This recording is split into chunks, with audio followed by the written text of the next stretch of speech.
अतर कादरी साहब देखिए, कुछ चीज़ें या कुछ अकाउंट्स, अब हम बहरहाल बात घूम फिर कर उधर आती है। ये आज वज़ीर-ए-आज़म ने कहा कि फ़ौज को या फ़ौज की क़यादत को मतून किया जा रहा है। इमरान खान साहब का जो ट्विटर अकाउंट है वो बाहर से ऑपरेट हो रहा है, वहाँ वो कभी उनके या तहरीक इंसाफ के ऑफिशियल ट्विटर अकाउंट या फेसबुक अकाउंट से या खान पार्ट 2 का वो एक चार्ट बना देते हैं, कभी वीडियो आ जाती है। इमरान खान साहब के अकाउंट से बहुत कुछ होता है। ये रुक तो नहीं सका फ्रैंकली इतने अरसे में। हुकूमत ने इस पर बरहमी का इजहार कर सकती है, गुस्सा हो सकते हैं, जैसे अभी आमिर राना साहब ने कहा इसके ऊपर कुछ ज़्यादा करने की ज़रूरत है, लेकिन रुका तो कुछ भी नहीं है फ्रैंकली, अगर पिछले 2-2.5 साल में देखें हम। देखें, इस तरह की चीजों को आइसोलेट करने की जरूरत है। जो राना साहब ने कहा ना, बिल्कुल दुरुस्त बात की। आप तनकीद करें पर तज़ीक, जिस तरह अभी वो बता रहे हैं कि कहीं पे ऑपरेशन होता है, कोई हमारा जवान शहीद होता है, उसके खिलाफ इस किस्म की बात, ये जो जितने भी इस तरह के घटिया किरदार हैं उन सब के खिलाफ एक्शन होना चाहिए और बाकायदा सबूत इकट्ठे करके उनके खिलाफ कार्रवाई करनी चाहिए। तो इसमें तो कोई दो राय नहीं। जहां तक आप ये कहते हैं कि रुका नहीं, देखें, इसके अंदर एक आपको वाज़ेह मौकिफ लेना पड़ेगा कि जो कोई सियासी मामला आते हैं वहां पे जो तनकीद होती है वो एक अलग चीज है, लेकिन ये नहीं हो सकता कि आपकी भारत के साथ जंग हो रही हो और आप अपने इदारों के ऊपर जनाब हमला किया हो, आपने उनके खिलाफ ही कैंपेन चलाई हो, तो वो जो भी कर रहा है उसमें जो भी मुलविस है, चाहे वो पाकिस्तान में है चाहे पाकिस्तान से बाहर है, उन सब के खिलाफ कानून के मुताबिक कार्रवाई करनी चाहिए। फिर एट द सेम टाइम ये भी आपने देखना है कि आपने फिर उसमें सियासी पॉलिटिकल पॉइंट स्कोरिंग नहीं करनी। ये ना हो कि उसके अंदर कुछ ऐसे मुकदमात आ जाएं जो सियासी बुनियादों पे हो, उससे फिर आपका मुकदमा और कमजोर होता है कि ये कहते हैं जी भाई ये देखें इसमें तो इस चीज का कोई ताल्लुक ही नहीं था,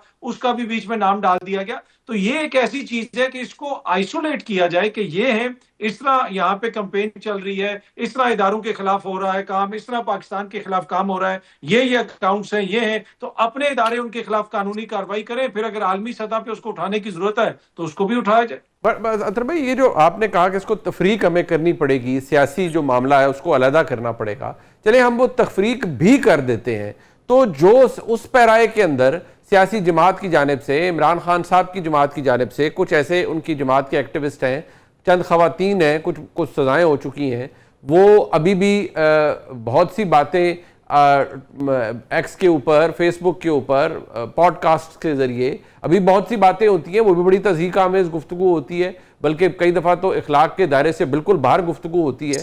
तो उसका क्या किया जाए? क्या उसके ऊपर उसको उस लेंस से देखना गलत होगा जहां कहा जाता है कि ये फ़ौज की क़यादत को या मतून किया जा रहा है, उनके खिलाफ कैंपेन चलाई जा रही है? क्योंकि वहां पर भी जो तनकीद है, आई एम श्योर आपके भी नोटिस में होगा, नज़र से गुजरती है चीज़, वो भी बहुत हदूद से बाहर जाकर की जाती है, जो सियासी पैराए में भी तनकीद है। देखिए, आपकी आजादी की हद वहां पे खत्म हो जाती है जहां पे अगले की नाक की हद शुरू होती है। आप जरूर तनकीद करें, अगर कोई सियासी किरदार है, माजी के अंदर जो कुछ यहाँ पे होता रहा, इस्टेब्लिशमेंट का एक रोल रहा है पाकिस्तान की पॉलिटिक्स में, उसको आप डिस्कस कर सकते हैं। मैं भी डिस्कस करता हूं, आप भी करते हैं, राना साहब भी करते हैं, खान साहब के दौर में भी होता था, उससे पहले भी होता था। लेकिन जो आपने बात की है, मेरे ख्याल में ये तो किसी कानून और आइन के दायरे में नहीं है कि अगर आप एक झूठा बयानिया बनाएं या फिर आप इस किस्म की बात करें। अब इसमें मुझे आपको ये क्वेश्चन करने की कि क्या इसमें किया जाए, मेरे ख्याल में इसमें तो हुकूमत हमें बताए कि जहां पे जो भी आइन और कानून की खिलाफ वर्जी कर रहा है, ऐसी बात कर रहा है, यहाँ पे कानून आपके हक के इज्जत के हवाले से भी मौजूद है, यहाँ पे जो आपकी तौहीन अदालत का कानून भी मौजूद है, पीका लॉज भी मौजूद है। तो उन कानून के मुताबिक जो भी ऐसा शख्स है, जो भी ऐसी बात कर रहा है, उसके खिलाफ कार्रवाई की जाए और बताया जाए कि जी ये चीज है, इसमें कोई हम विक्टिमाइजेशन नहीं कर रहे, ये हमारी भारत से जंग हो रही है, ये हमारा ये चीज हो रही है, यहाँ पे हमारे जवान शहीद हो रहे हैं और इस तरह के अकाउंट्स इस तरह की बातें कर रहे हैं। तो मेरा नहीं ख्याल कि उसमें किसी किस्म की भी नरमी होनी चाहिए। बट ये राना साहब, ये जो चले भारत के साथ जंग के दौरान जिसने जो जो कुछ किया वो भी डॉक्यूमेंटेड फैक्ट है, वो तो नहीं, उसको अरेज तो नहीं किया जा सकता।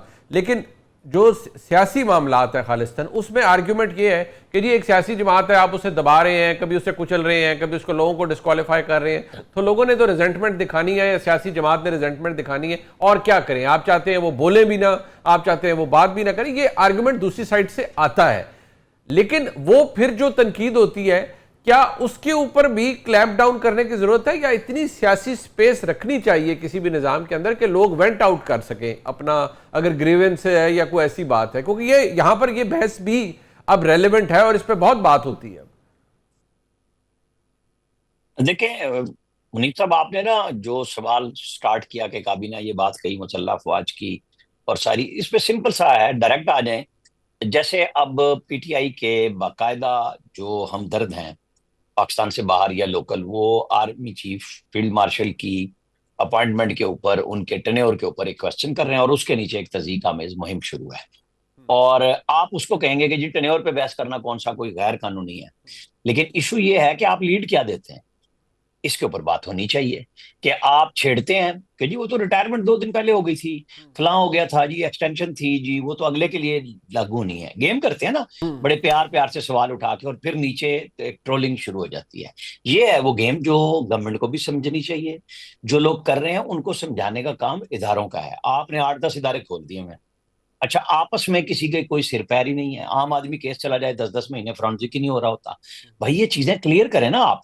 जब प्राइम मिनिस्टर ऑफिस इस मामले में बात कर रहा है, फेडरल लॉज जो मौजूद हैं उनके ऊपर इम्प्लीमेंटेशन के लिए आप सिर्फ टास्क फोर्स से बनाते रहेंगे, या हमें नताइज देंगे कि जी ये हमने पर्चा दिया था, ये किसी कोर्ट में वो नहीं हुआ, इसको क्वैश नहीं किया गया और फलां फलां को सजाएं हुई। जहां कवानीन मौजूद हैं आप बिल्कुल सियासत में ना घुसें, ना जाना चाहिए, बिल्कुल ठीक बात है। लेकिन ये जो सियासत करके तज़ीक शुरू हुई है उसको लिंक करें और साबित करें कि ये शरारत इसी बुनियाद पे शुरू की गई थी। इसके अलावा कोई और हल नहीं है आपके पास, वरना आप गालियां खाते रहें।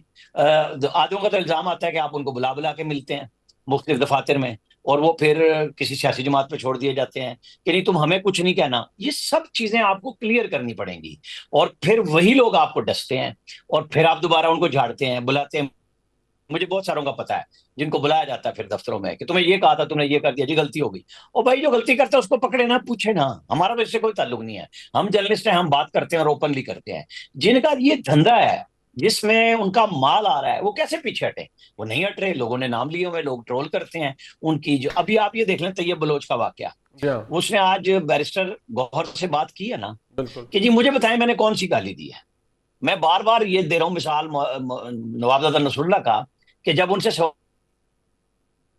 होता था और वो जवाब नहीं देना चाहते थे किसी भी बात का, तो वो कहते थे ये हाइपोथेटिकल क्वेश्चन, और बस आपने सवाल कर लिया, उन्होंने जवाब दे दिया, इस पे बहस नहीं होती।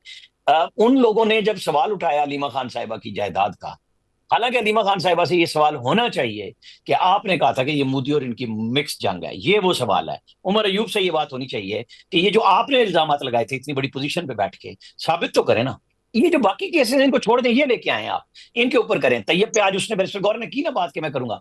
देखिए सवाल कोई भी कर सकता है, आप नाराज भी हो सकते हैं, आप गुस्से में भी जवाब दे सकते हैं। ये पिटाई कराने वाला काम कहां से शुरू हो गया? यानी एक तरफ स्टेट बेबस नजर आ रही है कि जी आप उनको रोक नहीं रहे, जिनकी तस्दीक हो रही है, ऊपर उनकी पिटाई भी शुरू करा